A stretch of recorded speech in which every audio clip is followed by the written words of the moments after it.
Bab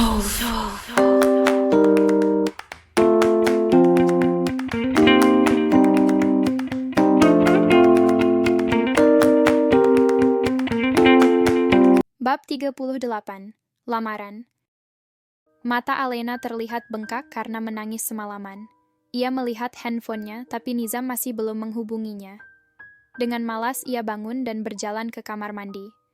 Mandi dengan badan yang lemas. Di pagi hari biasanya perutnya terasa lapar, tetapi kali ini sama sekali ia tidak lapar. Kepalanya malah pusing.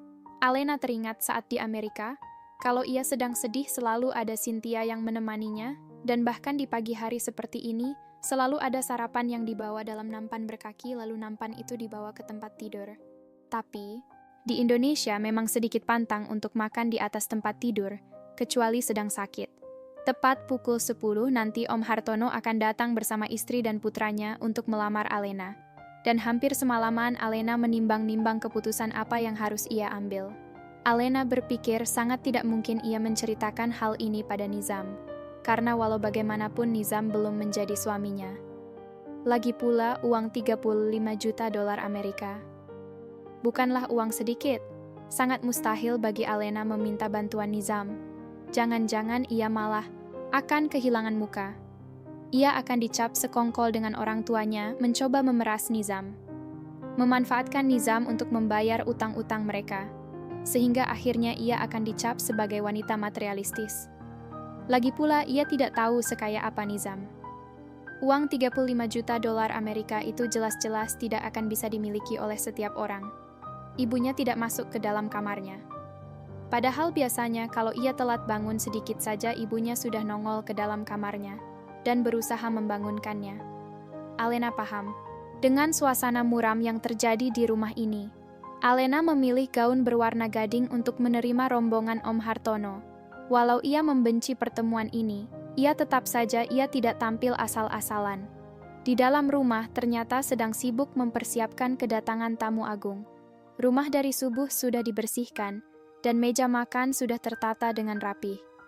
Ruang tamu utama tampak penuh dengan bunga. Alena melihat ibunya sedang mengatur-ngatur para pembantu yang berjumlah 3 orang di luar koki dan sopir.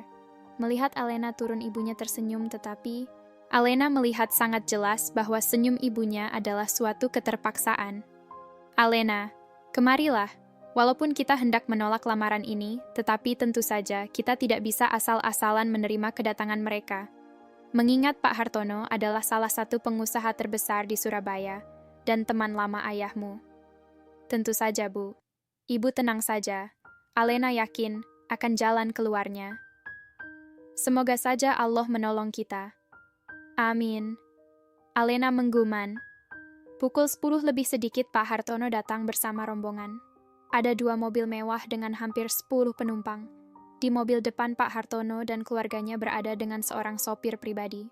Alena melihat seorang pria muda mengenakan setelan jas biru tua. Dan Alena sangat terkejut melihat pria itu. "Halo Alena," katanya sambil tersenyum manis. Alena hampir muntah saking terkejutnya. "Kak, kau, Andre." Alena tercengang melihat makhluk tampan tapi menyebalkan itu ada di depannya. Nah, kan betul Pak Gatot, ternyata mereka sudah saling mengenal. Pak Hartono tertawa tergelak-gelak. Ia kelihatan sangat suka dengan kejutan ini. "Alena, terakhir waktu Om kesini, kamu masih SD kelas 5, sekarang sudah besar, kamu makin cantik saja. Pantas saja ketika Andre diperlihatkan fotomu, dia langsung mau. Dan tidak sabar ingin segera melamar." Pak Hartono terus saja berbicara sumringah. Seraya masuk ke dalam. Ayah Alena cuma manggut-manggut sambil senyum-senyum melaksanakan. Walaupun ia juga sebenarnya kaget karena ternyata anaknya sudah mengenal anak Pak Hartono. "Iya Jeng Ratna, anu lo, anak kita serasi sekali. Ngomong-ngomong Andre anak bungsuku ini banyak sekali yang suka. Banyak yang ingin mungut jadi mantu tapi selalu saja menolak tapi aneh ketika diperlihatkan foto Alena anak Jeng Ratna dia langsung mau. Tapi memang tidak heran Alena ini sangat cantik, persis Jeng Ratna waktu muda," kata Bu Hartono sambil terus-menerus melirik Alena. Seakan-akan ia tidak pernah melihat wanita cantik. Alena ini selain cantik juga pintar, kuliahnya di Amerika, kata Pak Gatot tahun depan selesai ya. Kata Bu Hartono lagi sambil senyum-senyum, iya Jeng. Kata Ibu Alena sambil ikut melirik wajah anaknya dengan penuh tanda tanya. Perbincangan yang akrab dan hangat terjalin sambil diselingi makan minum. Hanya ayah dan Ibu Alena terlihat tidak terlalu bersemangat, mereka bicara hanya basa-basi. Pak Hartono sama sekali tidak menyadari bahwa calon besannya ini sedang bermasalah terhadap lamaran ini. Pak Hartono merasa bahwa Pak Gatot dan istrinya pasti menerima lamaran mereka. Andre terus-menerus melihat Alena bagaikan kucing melihat ikan. Hatinya penuh kebahagiaan karena sebentar lagi, gadis yang ia incar waktu di Amerika sebentar lagi akan ada dalam dekapannya. Alena menatap dengan geram. Ia merasa sebal dengan tingkah Andre yang sok ganteng. Selain itu, ia juga tidak menyukai sikapnya yang terlihat kurang menghargai wanita. Andre tersenyum melihat Alena yang sedikit cemberut. Bibirnya terlihat manyun. Tapi di matanya semakin cemberut, Alena semakin menarik. Ingin rasanya ia mencubit bibir yang seksi itu, tapi karena masih ada orang tua mereka, Andre jadi hanya bisa menelan ludah. Jadi gini loh Pak Gatot, sesuai dengan pembicaraan kita waktu itu, anakku Andre ini usianya sudah mau 27, tapi masih saja senang melajang. Padahal teman-teman seusianya sudah banyak yang sudah memiliki anak, ya, minimal istri gitu. Disuruh nyari sendiri nggak dapet-dapet. Dicarikan juga sering nolak. Nah, saat diperlihatkan foto Alena, dia langsung mau. Bahkan tidak sabaran ingin lamaran. Hanya saya pribadi kok belum srek kalau belum nanya langsung ke Alenanya ini. Jadi bagaimana Alena? Apa kamu bersedia menjadi mantu kami? Tanya Pak Hartono sambil menatap Alena. Wajah Alena memerah, ia memandang ayah dan ibunya yang menatap tegang kepadanya. Alena juga kemudian menatap Andre yang terlihat penuh percaya diri bahwa lamarannya akan langsung diterima. Setelah hening beberapa saat, Alena akhirnya angkat bicara. Om dan Tante, Alena sangat berterima kasih atas lamaran ini. Tetapi saya pribadi tidak bisa langsung menerima lamaran ini. Saya minta waktu untuk kami saling menjajaki. Betul kan Mas Andre? Kata Alena sambil tersenyum. Andre tampak tergagap dilempari senyum yang begitu menggoda. Kenapa kita tidak saling menjajaki setelah menikah nanti? Alena, aku akan menerima kamu apa adanya. Andre terlihat sangat tidak sabar karena ingin segera memiliki Alena. Shit, Alena mengumpat dalam hati. Ia benar-benar muak dengan pria ini. Dari tatapan matanya yang jalang, ia merasa pria ini lebih menyebalkan dari Justin. Karena Justin adalah pria yang berterus terang dan tidak munafik. Andre terlihat berupaya tampil begitu santun, padahal ia buaya. Bagaimana tidak buaya?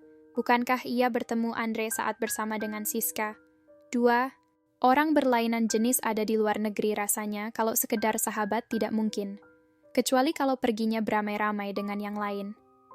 Bahkan ia jelas mendengar waktu ia pertama kali bertemu Siska di Amerika. Siska berkata bahwa Andre adalah teman dekatnya.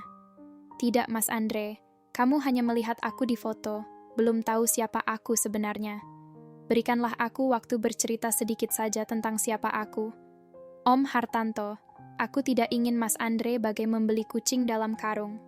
Beri aku waktu sebentar saja agar kami bisa saling mengenal. Pak Hartanto adalah pembisnis sejati. Ia paham sekali kalau Alena sedang mencoba bernegosiasi dengan dirinya. Anaknya yang bodoh itu tidaklah menyadarinya. Dasar otak abal-abal. Alena sayang, Om sangat memahami maksud dari perkataanmu. Memang tidak mudah menikah dengan seseorang yang belum kita kenal sama sekali. Apalagi Om bukanlah Datuk Maringgih yang memaksa Siti Nurbaya untuk menikah dengannya. Om ingin pernikahan kalian berjalan tanpa adanya paksaan. Semua harus sama-sama setuju dan saling menyukai. Kata Pak Hartono sambil memandang penuh bijaksana pada Alena. Alena sangat bahagia mendengar perkataan Pak Hartono. Dalam hati Alena berkata, mengapa ada anak yang menyebalkan yang lahir dari seorang ayah yang begitu bijaksana dan baik hati? Dan benar saja Andre langsung ngotot menolak. Ayah, kenapa kami tidak langsung dinikahkan saja? Bila perlu besok harus akad. Aku sangat menyukai dan mencintai Alena. Apa itu tidak cukup alasan bagi aku untuk menikahinya? Andre, Jangan memaksakan kehendak kita kepada orang lain. Alena ini seorang wanita, tolong jangan mempersulitnya. Turuti saja keinginan Alena. Toh tidak ada ruginya kalau kalian saling menjajaki.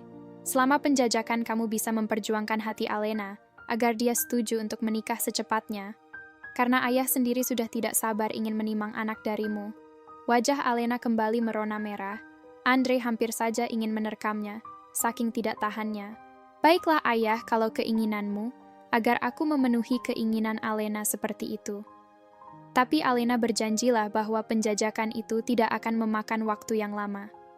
Andre akhirnya mengalah. Alena hanya mengangguk. Ia menahan sepatunya erat-erat oleh kakinya. Ia khawatir lepas kendali dan menggetok kepala Andre oleh ujung sepatunya. Sementara itu orang tua Alena menarik nafas lega. Tadi mereka sudah merasa seakan-akan nyawa mereka segera terbang, karena Alena langsung menolak perjodohan ini secara frontal. Syukurnya ternyata anak mereka pandai bersilat lidah. Kini mereka bisa memiliki waktu untuk memikirkan langkah selanjutnya. Alena duduk di sebuah restoran seafood di kawasan Surabaya Plaza. Ia melihat ke arah jam tangan mahalnya yang melingkar di pergelangan tangannya. Hari ini ia berjanji akan bertemu Andre untuk penjajakan yang pertama. Walaupun ia sangat tidak menyukainya, tapi ia harus menepati janjinya pada orang tua Andre. Sudah 15 menit, Andre masih belum datang. Sangat menyebalkan, belum apa-apa Andre sudah membuatnya kesal. Tapi untungnya, tak lama kemudian Andre datang sambil membawa seikat bunga mawar putih. "Sayangku," katanya sambil hendak memeluk Alena. Jelas saja Alena menghindar. "Tolong jaga sikapmu, bukankah kita belum memiliki hubungan apa-apa?" kata Alena dengan dingin. "Loh, bukannya kita sudah bertunangan dan akan segera menikah setelah melakukan formalitas penjajakan?" kata Andre sambil duduk di depan Alena dengan gaya sok gantengnya itu. Bunganya ia taruh di atas meja, karena tampaknya Alena tidak menyukai bunganya. "Apa maksudmu dengan formalitas?" Alena mengerutkan keningnya. "Alena, kamu jangan pura-pura bodoh. Kamu tentunya sudah tahu kalau ayahmu memiliki utang yang banyak pada ayahku untuk membayar jaminan kasus izin ilegal. Kalau bukan karena ayahku menolong ayahmu, sekarang pasti ayahmu sudah dipenjara." Andre berkata dengan pongah. Wajah Alena langsung merah padam. "Ingat Alena, jangan sok jual mahal. Tidak banyak pria yang bersedia menikah dengan anak yang memiliki seorang ayah yang terlibat kasus korupsi seperti ayahmu. Berani benar kau mengatakan ayahku seorang koruptor? Bukankah menyuap pejabat untuk menerbitkan surat izin palsu termasuk salah satu kasus penyelewengan aset negara?" Alena terdiam, matanya seketika berkaca-kaca, hatinya remuk redam karena Andre telah menghina ayahnya. "Belum apa-apa, kamu sudah menyakiti perasaanku. Andre, aku putuskan untuk menghentikan penjajakan sekarang juga, dan aku tidak akan menerima lamaranmu." "Hei, Nona sombong, ingat keputusan bukan berada di tanganmu tapi di tanganku." Andre melihat mata Alena yang berkaca-kaca. Hatinya sedikit melunak. "Alena, maafkan aku. Aku sebenarnya bersungguh-sungguh mencintaimu, tapi aku menjadi kesal, karena dari kemarin kamu terkesan selalu menghindariku. Katakan apa kekuranganku? Aku tampan, lajang, dan anak seorang konglomerat. Kamu tidak perlu kuliah, bekerja, atau mencari nafkah. Kamu cukup jadi istri yang menyenangkan bagiku, maka aku akan membahagiakanmu." Suara Andre melemah. Tiba-tiba entah dari mana tiba-tiba ada suara yang menggelegar dari belakang Alena. "Andre, teganya kau melakukan ini padaku. Siapa wanita ini?" Alena menoleh ke belakang, dan ia terperanjat sambil berdiri. "Siska? Kamu Alena? Dasar perempuan jalang. Selalu saja berusaha merebut kekasih orang lain.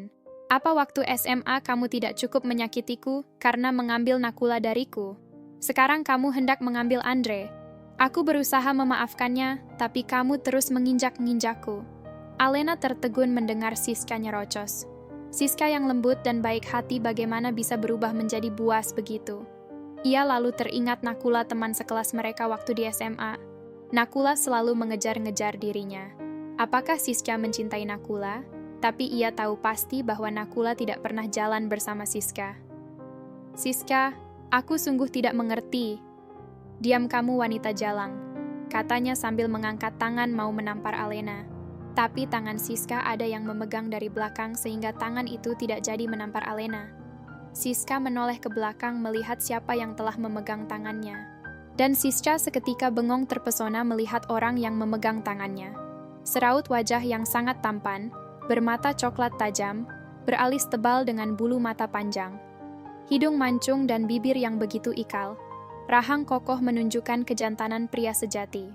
Tapi bengongnya tidak lama-lama karena tangan yang memegangnya itu menyentakkan tangannya hingga Siska hampir terhuyung ke belakang. "Don't touch my future wife," katanya sambil menarik Alena ke belakangnya. Andre dan Siska sesaat tercengang melihat pria itu. Mereka bagai melihat dewa tiba-tiba turun dari kahyangan. Apalagi lalu ada dua orang pria yang berjaga di belakangnya. Melihat Alena dipegang oleh pria itu, Andre langsung maju ke depan. Hatinya panas dan tidak terima Alena dipegang pria lain. "Siapa kamu?" tanyanya dalam bahasa Inggris karena jelas ia melihat pria ini bukanlah orang Indonesia. "Aku Nizam, calon suami Alena. Dan kamu siapa? Berani benar duduk bersama Alena?" Nizam berkata sambil menatap tajam pada pria kurang ajar ini. Sementara itu Alena mengkerut di belakang punggung Nizam. Tangannya masih dicekal oleh Nizam erat seakan takut lepas lagi.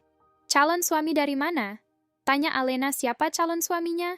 Siska yang terdiam mendengar kata-kata Andre, walaupun dalam bahasa Inggris tetapi ia masih mengerti, tiba-tiba langsung berteriak histeris. "Siapa calon suami Alena?" "Andre, biadab kamu mengatakan kamu adalah calon suami Alena. Apa kamu tidak tahu aku sekarang sedang hamil 3 bulan? Andre terperangah. Ia menatap Siska dan, "Plak, wanita sialan.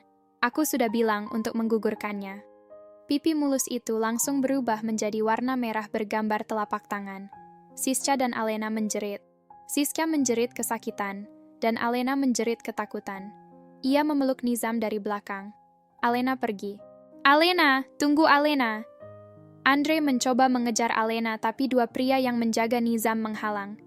"Nizam, aku takut, bawa aku pergi," kata Alena lirih. Nizam mengangguk dan langsung membawi, bahkan Ali langsung mendorong dada Andre ke belakang sambil berkata, "Stay away from our master," katanya. Andre langsung mengangkat tangan tanda menyerah. Ia masih waras, dua pria segede babon itu jelas bukan tandingannya. Andre mundur ke belakang apalagi kemudian Siska menarik tangannya ke belakang. Di mobil Alphard yang dibawa Nizam, tapi jelas Nizam tidak menyetir sendiri. Ia membawa sopir lokal yang menyetir. Sopir dan dua penjaga, serta ada seorang lagi orang Indonesia yang mungkin itu adalah guide-nya Nizam, menjaga di luar mobil. Sementara Alena dan Nizam ada di dalamnya. Nizam hanya diam memperhatikan Alena yang sedang menangis. "Nizam, boleh aku memelukmu sekali saja?" Alena menatap Nizam dengan air mata berlinang. Nizam terdiam menghela nafas, memohon ampun pada Allah dan lalu merentangkan kedua tangannya. Alena langsung memeluknya erat dan menangis di dada Nizam sampai kemeja hitam yang dipakai Nizam itu basah oleh air mata Alena. Setelah beberapa lama, Alena terdiam, hanya sedikit sedan saja yang terdengar. Nizam merenggangkan pelukannya, lalu mengambil tisu dan memberikannya pada Alena. "Bagaimana kamu tahu aku ada di sini?" Itu kalimat pertama yang keluar dari mulut Alena. "Aku menggunakan GPS untuk melacakmu melalui telepon selulermu." "Kapan kamu tiba dari Amerika?" "Tadi malam jam 2. Kenapa tidak langsung menghubungiku?" "Jam 2 malam bukan waktu yang tepat untuk menghubungi seorang gadis." Nizam tersenyum. "Alena, bisakah kamu bercerita apa yang sebenarnya terjadi?" Nizam berkata lagi sambil membetulkan sebagian besar rambut Alena, yang menutupi wajah Alena, penuh dengan kasih sayang. "Ceritanya panjang dan menyedihkan," kata Alena, sambil masih terisak sedikit. "Jangan khawatir, aku punya sekotak tisu yang masih penuh," kata Nizam sambil menunjuk ke kotak tisu. "Ah, Nizam, kamu menggodaku," kata Alena sambil mencubit pergelangan tangan Nizam. Nizam memekik kecil lalu meringis. "Berani benar kamu menyakiti putra mahkota," kata Nizam sambil mengusap-usap tangannya yang sedikit memerah. "Putra mahkota apa?" tanya Alena tidak mengerti. Nizam tersenyum mengangkat bahunya dan berkata, "Nothing." Baiklah, aku akan bercerita, tapi bersabarlah karena ceritanya panjang dan mungkin akan terdengar tidak menyenangkan. Alena lalu bercerita panjang lebar, diselingi menghapus air matanya yang kadang berderai tanpa tertahan. Nizam hanya mendengarkan, tanpa bicara sepatah kata pun. Begitulah ceritanya. Aku pasrah kalau kau bilang aku mengada-ada, atau mencoba memeras kamu. Aku tidak peduli lagi dengan tuduhan bahwa aku akan memanfaatkan hubungan kita. Kamu tahu aku sangat mencintaimu. Alena tertunduk tidak berani menatap Nizam. Nizam mengangkat dagu Alena.